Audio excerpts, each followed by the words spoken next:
cette cérémonie d'aujourd'hui, présentation de vœux et remise de cadeaux aux retraités notamment. Donc la fin d'année est toujours une occasion pour communier avec les travailleurs. C'est dans ce cadre-là, en tant que directeur général, j'ai estimé qu'il était de mon devoir de rassembler les travailleurs et les retraités pour qu'ensemble nous puissions communier, pour qu'ensemble nous puissions réfléchir et travailler dans le sens de réussir les objectifs que son Excellence, M. le Président Macky Sall, nous a assignés. Donc aujourd'hui, c'était un moment véritablement de bonheur parce qu'au-delà des vœux, nous avons également décoré les retraités qui nous ont laissé un sillon dans lequel nous sommes aujourd'hui, espérant que demain, avec GTS, nous aurons des lendemains meilleurs. C'était ça l'objectif de la rencontre. C'était également le lieu de transmettre à tous les travailleurs les vœux, les souhaits de M. Amadou Mansour Faye, ministre des Infrastructures, des Transports terrestres et des Développements, ainsi que ceux du secrétaire d'État chargé du réseau ferroviaire.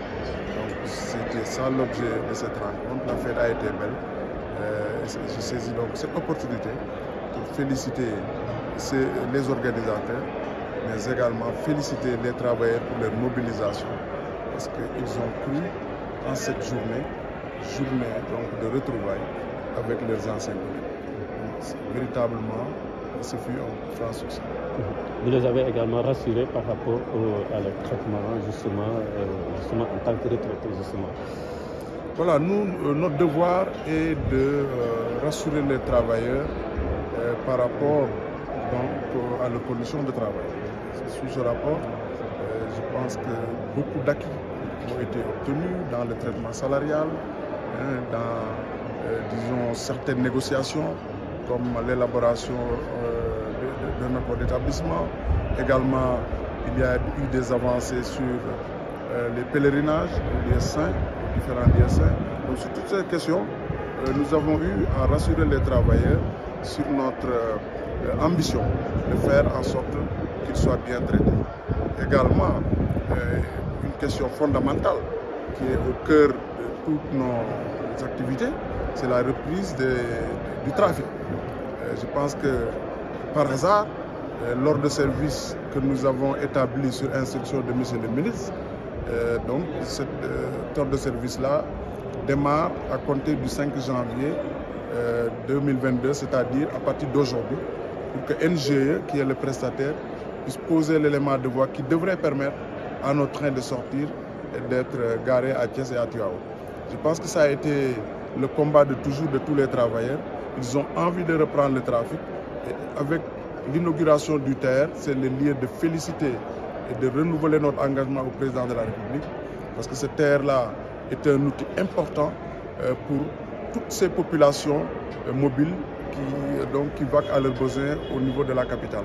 Donc justement, après l'inauguration de ce TER, notre rôle sera d'assurer le rabattement à partir de Diamniadio vers l'intérieur du pays.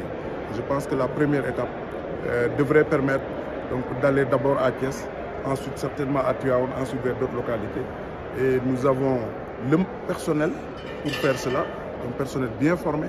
Nous avons les outils, les trains sont là, garés en bon état. Donc aujourd'hui, je pense que le fait de poser l'élément de voie est essentiel pour qu'ensemble, justement, avec les travailleurs, nous puissions atteindre les objectifs que le chef de l'État nous a assignés. Justement par rapport au grand train, le grand train pour les activités. Oui, c'est ça que je viens de dire. La Société Les Grands Trains du Sénégal est une société publique qui a pour vocation d'assurer le transport public, le transport ferroviaire. Et aujourd'hui, je le disais tantôt, nous avons et le personnel et le matériel pour assurer ce transport. La seule difficulté qui s'était présentée à nous, c'est que lors des travaux du TER, nous étions obligés de garer notre train. Aujourd'hui que le TER est inauguré, le ministre Amadou Mansour Faye a donné l'autorisation que les trains puissent sortir pour que nous puissions effectivement préparer le rabattement entre Diamniadio et le reste du pays. Et ce rabattement va démarrer par l'axe Diamniadio-Thiès. Ensuite, les autres localités vont suivre. Je pense que c'était un acquis important pour les travailleurs qui ne demandent qu'à montrer leur capacité. Parce qu'ils ont été bien formés, les conducteurs, les aiguilleurs, tout cela qui tourne autour de l'activité ferroviaire ont été bien formés. Et je pense que d'ici peu, nous allons redémarrer le trafic. D'accord. Alors ci wolof rek directeur nga ñëwaat ci teewaay bi nga xam ne fekkee nga ko mu di cérémonie présentation boobu sargal ñi nga xam aussi ñoo di ñi dem retraite. waaw xam nga at mi buy jeex moom nit ñi dañu baaxoo ñaanalante jàmm ñun nag ci GTS ñu gis ne dafa baaxoon ñu daje fii ak liggéeykat yi ak retraités yi ñun ñëpp du ànd nekk benn comme ñun ñoo bokk fi ñu jëm mooy fexe ba train yi dawaat ñu daje ñaanalante jàmm loolu lañ fi def tey vraiment ñu def ko ci mu mucc ayib lool.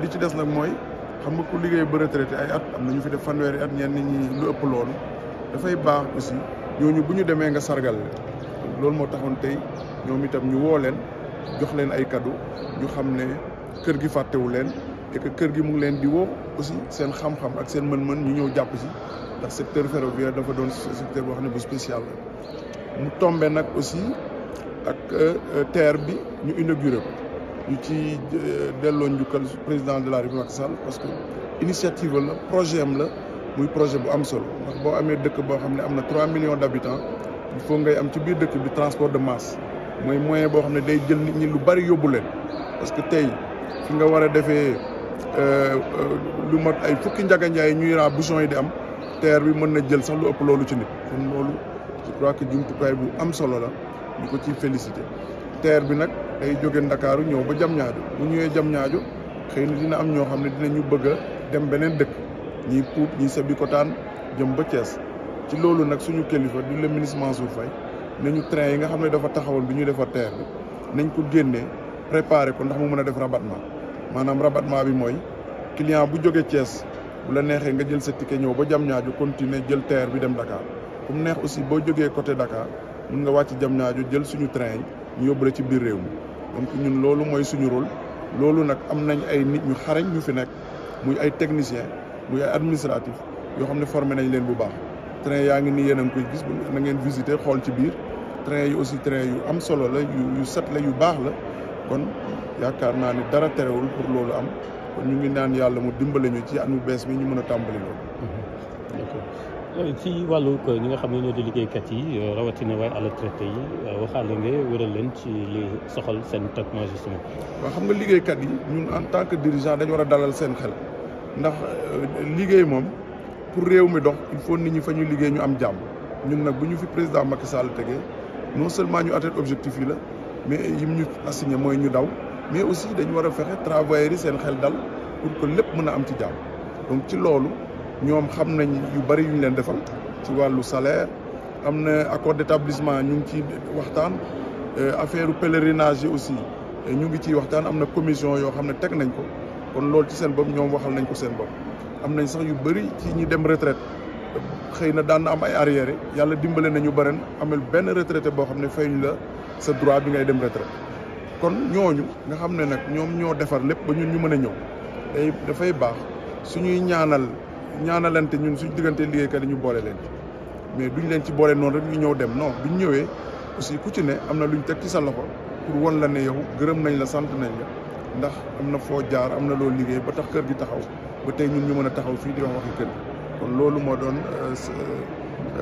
solo daje bi vraiment di gërëm ñi ko organiser ndax ñëpp mobilisé woon nañ di gërëm le secrétaire général du syndicat moom si Momar Sall moom itam ci li nga xam ne noonu la mobiliser les travailleurs et les retraités te ñu xam ne ñun du ñu adversaire partenaire lañ et bu ñu jàppalantee rek société bi mën na jëm kanam. Merci beaucoup.